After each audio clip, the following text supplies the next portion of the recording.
Today we'll talk about VMworld 2016 announcements. Stay tuned.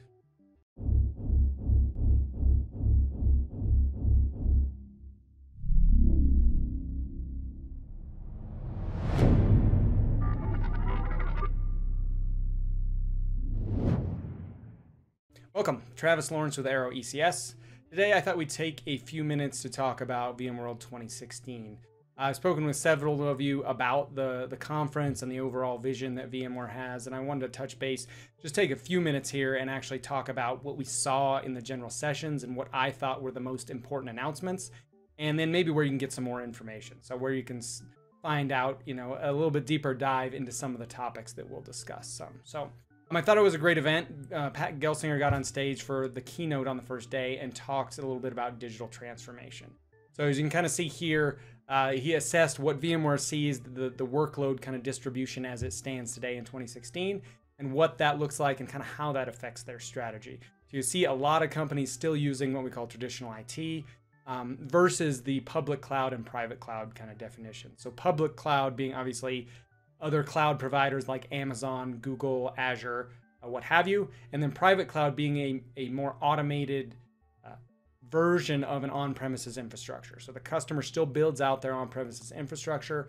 They may use products like vRealize Automation or other cloud management platforms to really orchestrate and automate that process. So maybe we have a self-service portal, a business unit, or a developer can go in and request resources and get those more quickly. That kind of breaks down what those differences really are. And he really contrasted that with VMware's, again, looking forward to what they expect, how they expect this landscape to really change. So by 2021, really to see that is the point at which traditional IT is really half of the equation. So we still, even in the next 5 years, we still have that component where half of our infrastructure is in traditional IT, in those data centers that have been provisioned by those customers or used by those customers. Or the other piece is where we see public cloud grow to 30% of the overall workload, and then 20% is in private cloud. So again, that automation piece being there. But the idea is it's going to take some time for this to take hold, but I also see VMware pivoting and understanding the importance of being able to leverage those public cloud environments. So saying, developers want to use things like AWS, like Azure.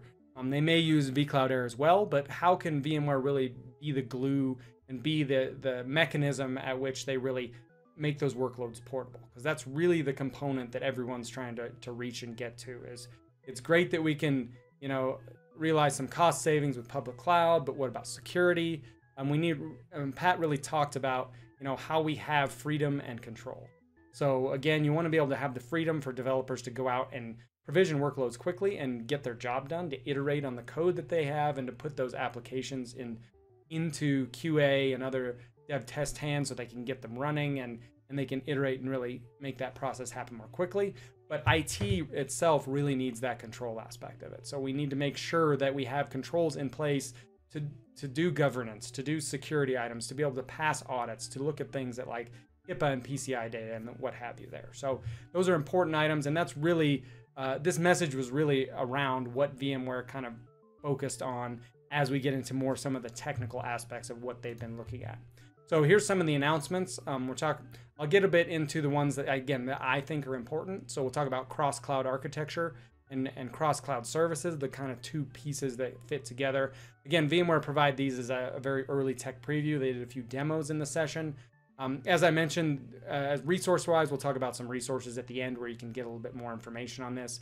Also plan to do a couple other videos that we can dig a little more deeply into these particular topics. Not every one of these topics, but the ones where I thought VMware made some really big announcements around. So you can speak with your customers about these as they're kind of thinking going forward, where do they want to aim for on-premises workloads, private cloud, are they going to build that out, or how they'll utilize public cloud. So we'll talk about cross-cloud architecture and cross-cloud services. Those are two things that are kind of married together.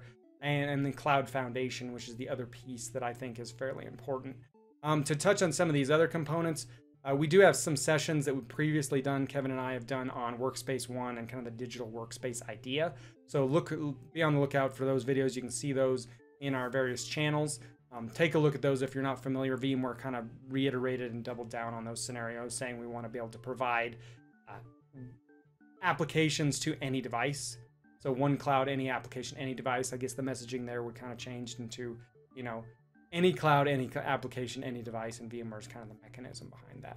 So, and then integrated containers is another piece where we're starting to see adoption. It's, again, if you have a container, a need for containers and Docker, we won't touch on that here, but that is definitely something to make sure that you're kind of getting up to speed on and understanding how your customers may want to leverage that.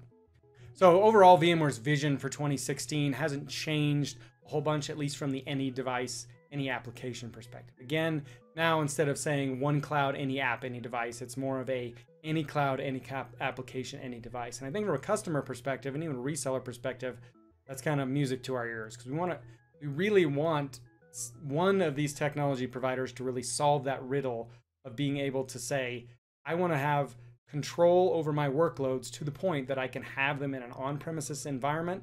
And for those, you know, those key workloads that really make our business run, that make the money for us, we may want to host those in our own data center and have good control and good security over those, have extra measures of security and control over those workloads. But we also want to be able to, at a moment's notice, be able to move other dev test workloads, maybe try other components. If we're trying cloud resources, we want to be able to try out a cloud native methodology with our development teams. We want to be able to use that as well.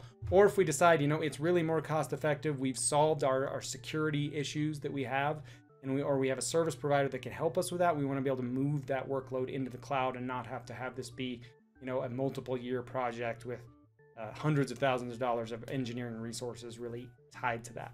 So that's where VMware's looking going forward, is really saying, you know, now we're going to extend this, and you can kind of see in the slide here, not only from our software-defined data center on premises with our private cloud, if our customers are building that out, but also be able to extend that to things like AWS, to Azure, to Google's cloud platform, and be able to say, we're going to give you choice there, but VMware is the mechanism to really make that thing work. So to leverage things like NSX to be able to stretch our networking across clouds and really be that platform layer to really extend that out there. I mean, if we think of today, they talked about in the session, really, today we can take an HP server and a Dell server, and we can actually live migrate our vMotion workloads from one to the other.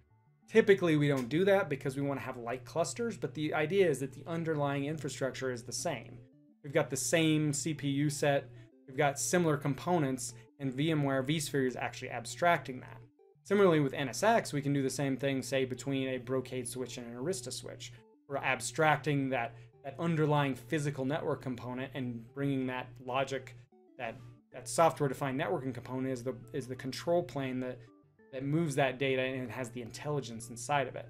So why can't VMware do that same thing with cloud platforms? Be able to extend that across multiple cloud platforms and really be the enabler, as it were, to abstract workloads even from an on-premises environment in vSphere into multiple different types of public cloud workloads. So for me, the two biggest announcements from VMworld 2016 were the cross-cloud architecture and related to that cross-cloud services, and then VMware Cloud Foundation.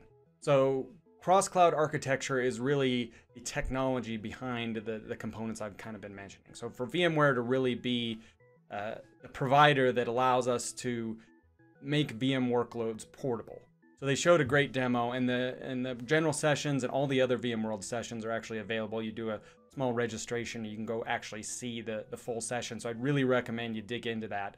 But really, cross-cloud services is a way for us to do that. So in the demo, they showed taking an AWS workload and sort of inventorying that and being able to say what networks in AWS is it connected to, what is the VM makeup, and then being able to pull that into another environment. So this is an early tech preview, so this isn't something that's generally available today, but it's something that's really on the horizon to start you as partners to get your customers thinking about, again, if they have workloads in the cloud now, or if they're thinking about leveraging that going forward, we really want to kind of break those chains as to saying, now these workloads will eventually be portable. So again, I plan on, once we get a little bit more technical information, we have some tech information that was great on one of the deeper dive sessions, I'll follow up with a video for that. But really, again, this would be a software as a service, a SaaS offering that VMware provides.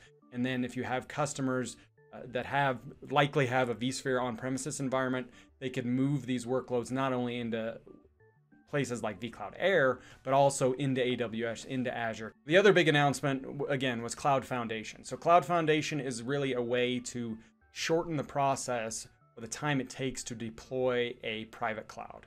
So utilizing all those VMware components we're familiar with, so not only vSphere and vCenter, but things like optionally vRealize automation, Horizon 7, and really to layer the components on top of that. So what this would mean initially is leveraging vSphere, vCenter, NSX, and vSAN as that base platform, and having an automated way to actually boot up hardware, automatically provision that hypervisor layer, connect to vCenter, deploy the vSAN components and connect that so we have data stores available, and then to leverage NSX so we have this platform that's built. Really the overall idea is to take that deployment process from weeks to hours. So they demonstrated and said, we can do this within 4 hours. We're kind of doing this at rack scale. So if we have 8 or 12 or more servers, we can do that. And then not only the day 0 operations, but actually the day 1 and 2 operations, where we're going to say now we're going to be able to patch and upgrade these components as well.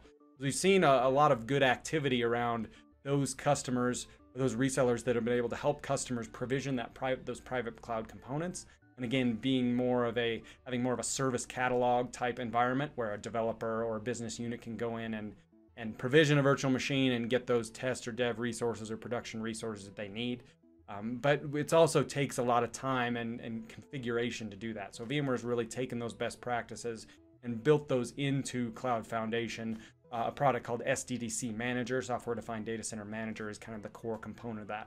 So being able to take the ready nodes from different hardware manufacturers, again at rack scale. So this is for medium to larger customers that really are going to want to deploy multiple components, vSphere, vCenter, NSX, vSAN, and then optionally other things like automation. Maybe we have an automation use case, or maybe we have a different Horizon use case for VDI that we want to leverage in that scenario. So that was an exciting announcement as well. So those were the two biggest pieces really from the day 1 keynote. Again, take a look at that. If you go to VMworld.com, you can do a quick registration and get access to those, the day 1 session, day 2 session, and then all the other types of sessions. So I'll try to bring you some information from those other sessions. As I mentioned, really the components around Cloud Foundation, SDDC Manager, there's a good deep dive session there. Cross-cloud services and cross-cloud architecture. We'll try to dig up some pieces there and follow up with those as well. As always, feel free to reach out to me, tlawrence@arrow.com, or @tlawrence on Twitter. Our inside sales teams and channel managers are also great resources around these announcements. There's a lot of questions that come about, pricing, packaging, licensing, SKU changes. They're great at staying up to date with that and really understanding the sales components of this. Again, how does this really impact your business? And what does that look like going forward? So as we go Q3, Q4 2016, early 2017, we're really help to shape your business and focus on those core areas where you want to grow your practices and work with VMware and really provide you the resources that you need. So as always, thanks for joining me today, and I will talk to you soon.